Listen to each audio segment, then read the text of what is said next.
just like in example 3a, we're going to be simplifying some variable expressions. And again, I'm going to do two examples as part of each of these. So example 4a, part A, let's simplify 9y square root of x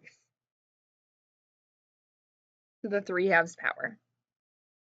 Well, okay, first of all, this looks really messy because I have a radical and a rational exponent. So before I do anything else, I'm going to rewrite the square root of x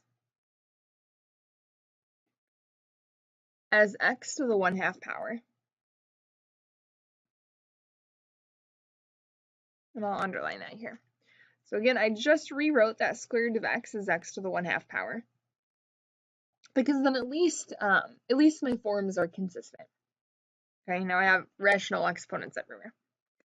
Now, exponent properties say if I have everything to this power, if I have a whole quantity to the 3/2 power, I take each term to that power. So I take 9 to the 3/2 times y to the 3/2 times x to the 1/2 to the 3/2 power. This power to a power, we multiply our exponents. So that gives me 3/4.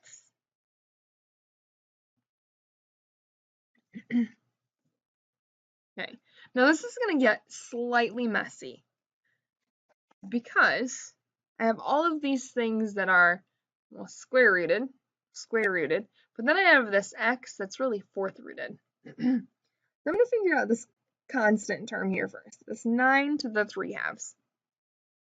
And then we'll worry about the rest. I'm going to worry about this part right now because I know I can simplify 9 to the 3/2. So this really means the square root of 9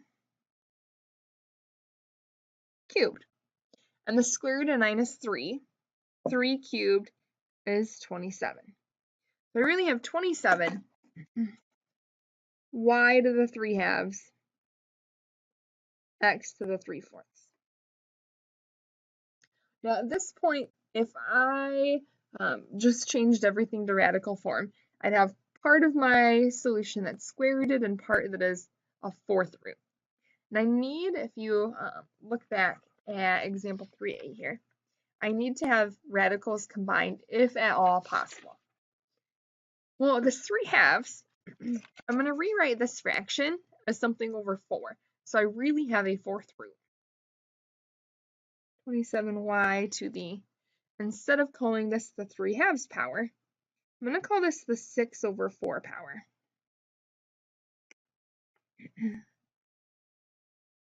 Because then I have fourth root in both places. And if I switch this to radical form here, be careful because the x and the y are both fourth rooted. The 27 is not. So I have 27 and then the fourth root of, since these are both fourth rooted, I can just put my fourth root in one place and then the x and the y underneath. So I would have y to the 6th power, x to the 3rd. And I can actually simplify this a little bit more too because I have this y to the 6th that's underneath the fourth root. 4 goes into 6 one time, which lets me bring a y out. And 2 are left over. A little bit of bad news. We still have to think about that whole absolute value situation. I have an even root because of that 2 as the denominator in my rational exponent. But my y isn't originally an even power. So I don't actually have any absolute value here. But it is something we still need to be thinking about. All right, part B. Let's do 27 x to the 6th, y to the 9th, all to the negative 1/3 power. Now, a little bit of advice here. If you see a situation where I have a quantity all to a negative power, let's deal with that negative exponent right away. I know that negative exponent is going to make everything be on the bottom of a fraction. 1 over 27x to the 6th, y to the 9th, to the 1/3. I usually like dealing with that exponent right away in a situation like this. Now I can take everything inside my parentheses to that 1/3 power. 1 over 27 to the 1/3 power. The x to the 6th to the 1/3 power. Power to a power, we multiply those exponents. And 1/3 of 6 is 2. So x squared. Y to the 1/3 of 9 is 3. So y to the 3rd.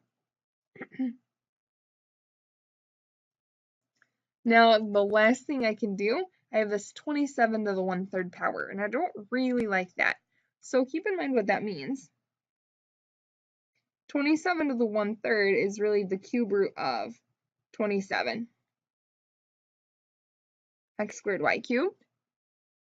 And the cube root of 27 is 3. So my final answer is 1 over 3x squared y to the 3rd.